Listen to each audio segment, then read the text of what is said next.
everybody. Thank you all for tuning into my channel, Splash with Ariel. You know what time it is. It's splashing time. Today I'm going to have a special guest, so stay tuned. And if you guys have an Instagram account, don't forget to follow me on Instagram.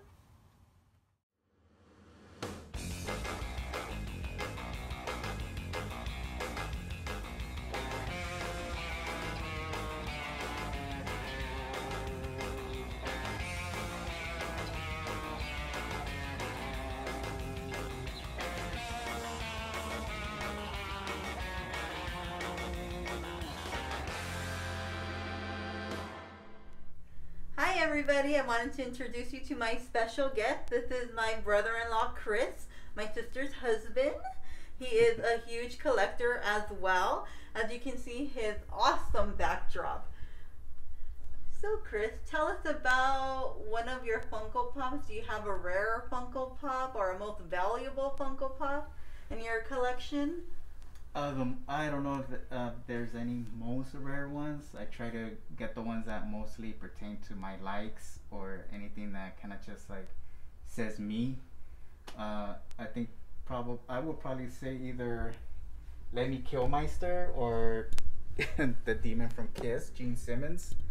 I also have Kurt Cobain, Morrissey, Joey Ramone. I keep them as to like music influences that I grew up with. Also, the most recent Funkos that came out was Elvis collection. Ooh, that's nice. And I liked the way they did it because they know how to get you. First of all, young Elvis in Jailhouse Rock. Then you got Elvis Blue Hawaii. Yeah. And then you have the Elvis '68 comeback. So it's like 3 generations right there. So it's like you can't go wrong with them. I got several other ones. I got a little couple section, mini couple section, I guess you could say. My favorite couples will be Lucy and Ricky Ricardo. Awesome. As next to them will be Gomez Adams and Morticia Adams. And obviously growing up in our time would be Romeo and Juliet. Sure. There's Sandy and Danny from Grease. And then of course Corey and Topanga from Boy Meets World. Yeah, that is awesome. I also have my other couples, which is Victor and Emily. I have Kim Boggs and Edward Scissorhands. And my most newer ones will be Wanda and Vision from WandaVision. Wow, that's awesome. That is awesome. So I do see here that you have some autographs on some of them.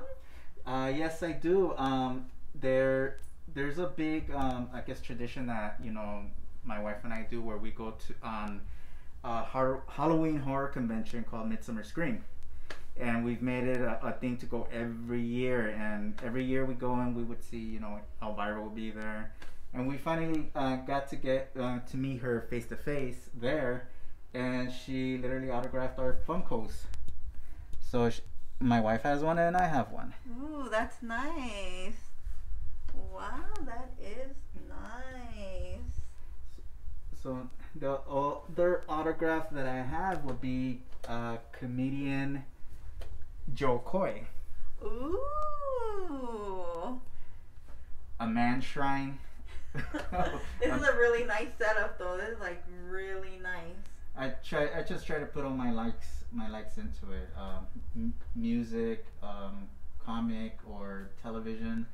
Anything I may have grown up with, especially I'm a big Batman fan too, so I have a Batman movie moment right here with Jim Gordon. I also have Batman and Robin from the animated series along with the Joker. Also have the Batman Who Laughs, a series of comics that came out, and Batman 80th Anniversary Funko, and the 1988 Batman Joker. Wow, that's nice. That is really nice. Very nice. And of course I have my Tiki mugs, which are from one of my favorite bands, Tiger Army. Oh, right on, yep. So I kind of like put them together in a way that says me but incorporates them to the music. This particular Tiki mug is autographed with all 3 band members' names. That is nice. I actually got to meet them and they were awesome. Uh, and I just for my personal thing, I put the Lost Boys little mini poster behind there because one of their songs names is Santa Carla. Some movies. Do you have a mixture of Blu-rays and DVDs, or is just? I have a mixture of Blu-rays and DVDs. Being only because obviously we've all started having DVDs first, but Right. then nowadays there are some movies that you can't find on Blu-ray. That's true. And I got, like, for example, for a while, one movie you could not even find on DVD was Crybaby. That's true. And nobody's seen it, and I doubt anybody has ever seen it. You gotta check it out. It's with Johnny Depp, and it's a classic. I would consider it an 80s movie. Yeah, yeah. So yes. I mean, I have that. Luckily, we also have Desperately Seeking Susan. Oh, yes. And if anybody's ever seen this movie, is another must-have 80s, which is called Modern Girls. Yes, I've seen that. If anything, this movie screams out 80s. Just it alone. And look at that artwork. Can't look at that artwork. Yes. That would be nice to have like in a life-size poster. Very nice. And another movie for me, which was miraculously turned into Blu-ray, was Rock and Roll High School with all of the Ramones. And as corny as it sounds, as for like a rock group to come out in a movie, even for its time, it was a good movie. I loved it, and it was fun and cool. So if you guys haven't seen it, check it out. Rock and Roll High School. Are you into horror? I am into horror movies. I grew up actually loving horror movies. I think one of the major horror movies that I would have to say that I always hold on to would be Nightmare on Elm Street. Yes. I love the Halloween stories as well. I'm a fan of the Halloween movies too. But growing up, this scared the crap out of me. Because I mean, you're small, you see these things. I don't even remember how I even came to watch it. But when I first saw it, it really got to me, and I was scared with these movies for a long time. And obviously, I got into horror, and I just love the movies. The more you go back and watch, they're just, I guess, fun. Do you have a favorite actor or director? You know what? Director, I got directors only because I mean, you can actually pick and choose whatnot, but I would have to go with obviously Tim Burton. Right on. I love the Tim Burton films because I love how he brings his artwork into the films. He has a certain way and feel of how he does things, and he really brings it out in the movies. Yeah. And I love how he does that. I mean, obviously, there's Nightmare Before Christmas, everybody's favorite. It's maybe played out, but not for me. There's also Frankenweenie. Frankenweenie's another movie made his style. Yeah. And if you guys haven't seen Sleepy Hollow is a movie with Johnny Depp and Christina Ricci and a bunch of other familiar faces that you'll see. That's another Tim Burton film, and that was a really well made and his vision, and you would enjoy it if you haven't seen it. Mm-hmm. Another director I like is Guy Ritchie. Now, Guy Ritchie has another way of doing his films. I love how he does it. If you don't, I'm pretty sure you know who Guy Ritchie is. There's a movie called Rock and Roller. That's one of my favorites. Snatch is another one. You got oh my god, The Gentleman, one of the most recent ones that came out. Yeah. That was a really cool movie and very well made as a feel that he throws of himself in it. That's another one of my favorite directors. And obviously, classic directors for me would be obviously Spielberg, like everybody else. You got Back to the Future, E.T., so on. And then of course there's also George Lucas.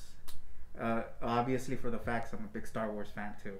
Yeah. So those are some of my biggest favorite directors. Some of my favorite actors, as corny as it may sound to some people, you know, I would consider Johnny Depp one of my favorite actors. Yeah. Only because he adapts to every role that you throw on him. I like how he becomes a character.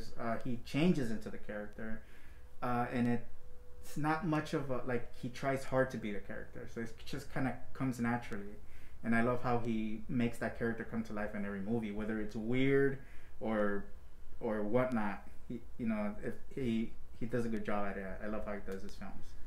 Yeah.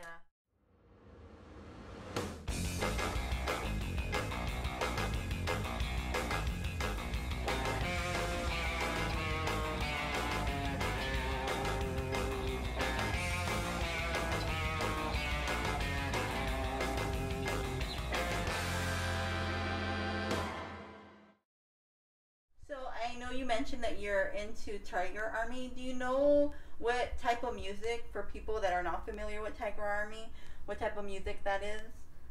Okay, now Tiger Army is basically what you would label as psychobilly. Now, what psychobilly is basically punk rock mixed with rockabilly. So it's a mixture of that. But what I love about this band is just I've been following them for a long time, since their first album, I would say, and they only had like a few songs on there. What I love about them was that to this day their sound changes. I guess you would say it matures. So it's like if you actually grew up, you're growing up with them, because you grow up as a teenager, and it's the first albums are fast and furious, you could say, and then you have the other albums that have a little bit of that, but you could tell they're growing up and going into more like a surf guitar type of feel of other kind of like genres, kind of like Dick Dale is another person who does instrumental guitar, and a bunch of like very more soft and poetic, more of sounds and lyrics, which still stay true to the genre. They're a little bit, I want to say dark, but not dark. It's more of a like has some kind of irony but romantic type of feel to it. Their songs are amazing. Like I said, there's songs in there for everybody. They're just like another one of my favorite groups, Social Distortion. They're another group that started out punk rock, rockabilly, rock and roll. They're pretty much what you would call rock and roll poet, and it's just basically you just all about life, life experiences. You can relate to a lot of the music, as well as Tiger Army. You can relate to a lot of the lyrics, musics, either films that you may incorporate some of the songs with, or experiences you may have had on your own. So the music's really awesome. It has very nostalgia feel to it, melancholy type of music to it. I mean, it's one of my favorite bands. Obviously, I have a little shrine you could say to it. Like I said, luckily I've gotten to meet them in person, and you know how some people say, it's better not to meet your heroes in person because they might let you down. That's true. Completely honest, they were the most humble and most nicest guys you could ever meet. They love their fans. They treat their fans all equally, and I love that about them. And that's just what made me love them even more. I'm like, wow, these guys are far out. Yeah. I was kind of like iffy about meeting them because I was afraid that they were gonna completely turn me off from it. Yeah. But I really wanted to meet these guys, get their autograph, and they were, like I said, they were very humble. They were very out there. They were very, they were gentlemen. Ooh. And and I love that about them. But if you guys ever get a chance to listen to any of their albums, I highly recommend it. The early ones, some of you might like it. Some of you might think, oh, this is not for me. But as their albums go on, it gets more softer, and you get a feel for it. Like I said, it has more of a classic like rock and roll, 50s and 60s, and a little bit of country in it, and that's what they do. And they just, them alone with their sounds, they kind of introduce you to older music that you would have never thought you would have been listening to, because you got more of a taste for it, and you're listening to all this stuff now. So that's what I like about them. they push you to a direction where they know you might like, or Mm-hmm. you thought you would never like, but Yeah. you do, so Yeah. that's why I like that Hmm. See, he knows his stuff. Do you? So I see here you have some CDs from Tiger Army. I do have I do have their CDs. This is one of their latest CDs. It's called Retro Future. That's their newest one. It just came out about like a year, 2 years ago. I'm kind of lost because of this whole pandemic thing, but but yeah, this is one of their earliest CDs. I still have that one wrapped in its plastic, only because I just wanted to hold on to it. I have listened to it because I have another CD for it. This is one of their I wouldn't say best albums because I really love all their albums. This is one of their other albums, which I would think anybody could get into. It's not as crazy as people would think it is. Like I said, I just hear them out as a recommendation. I'm just I don't know if it's your type of music, but I think there's a little something for everybody. Obviously, this one was more of a singles CD that came out before their newer one. This has one of their songs called Dark Paradise. Is a cover of a song from Lana Del Rey, and I would say that he did a pretty awesome job with that song. Just because even though Lana Del Rey is a good artist and good singer, and even though her version is good too, the way he did this version was really good. So I love that, and I managed to get their autographed 7-inch LP too, with all 3 members on there as well. Wow, that's nice. Very nice. Another group that's very similar to them, for all you ladies, even guys, the Horror Pops. There's another group I've been following for a long time. I got lucky to see them at the beginning of this past year before the shutdown. And I got to take my wife to go see them, and we had a really good time. It was a really good show. And their type of music, I would say, would be psychobilly. But ladies, I would recommend this because a lot of these songs are very heartfelt. It hits you right here. Like I said, a lot of these songs are mostly things that are life experience and whatnot. Right. So I mean, there's a lot of things there for everybody. They really know how to speak to you. Right. Another group that I'm into would be the Necromantics. Ooh, yes. Necromantics, hardcore psychobilly. They are an awesome group as well. Fast paced, 1 or 2 slow songs here and there, but very energetic. If you're a fan of horror films, this is more like a psychobilly horror psychobilly music, because it's got like goblins and ghouls and whatnot. So if you're into anything like that, I would suggest this group as well. And luckily for a friend of mine, he managed to get this autographed for me by all 3 band members. Ooh, wow, that's nice. Very nice. I have a quick question for you. I know Arrow is releasing Donnie Darko with the awesome artwork. Are you going to pick that up, or are you just going to wait it out? Because sometimes when Arrow does releases, there's like, they go out of print. Are you gonna pick? You know what? I've been trying to get Donnie Darko for a while now. Yeah. And for a while, you weren't able to find it. Mm-hmm. It was first on DVD, and DVD was kind of like a little hard to find. Mm-hmm. And once it came out like on Blu-ray, it became even harder to find because it just flew off the shelf. But the bad thing with it is that if you do find it, at least where I've looked everywhere, and it's very, very pricey. So I mean, if it's a decent price, I'd get it, only because that's a must-have film for anybody who likes that type of film genre. Yeah. I would definitely recommend Donnie Darko. If you haven't seen it, I would recommend it. That's just my opinion. Some people may not like it, but if you're like an 80s type of person who likes the music and the feel of that, this will be a film for you. I'm not saying this is an 80s film, but it's just because you can relate to a lot of the things as well, what's going on. You may understand it, you may not, but I would most likely probably will get it, depending on the price. Yeah, I don't know if it was like 30 or like around there.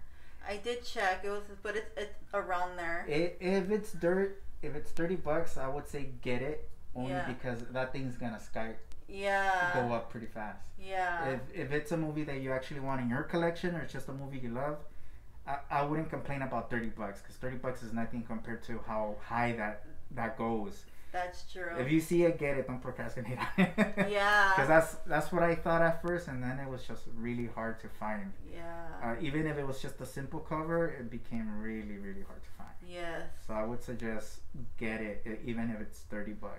Yeah. Because trust me, it will go up. Yeah. Well, thank you so much, Chris, for showing us your shrine. It's really nice, amazing Funkos and your movies, and thank you for answering the questions that I threw at you. But if you guys are new to my channel, don't forget to hit that subscribe button, give it a thumbs up, leave your comments below, and I'll see you all in a few days. You know, Blu-ray Tuesday. Bye now.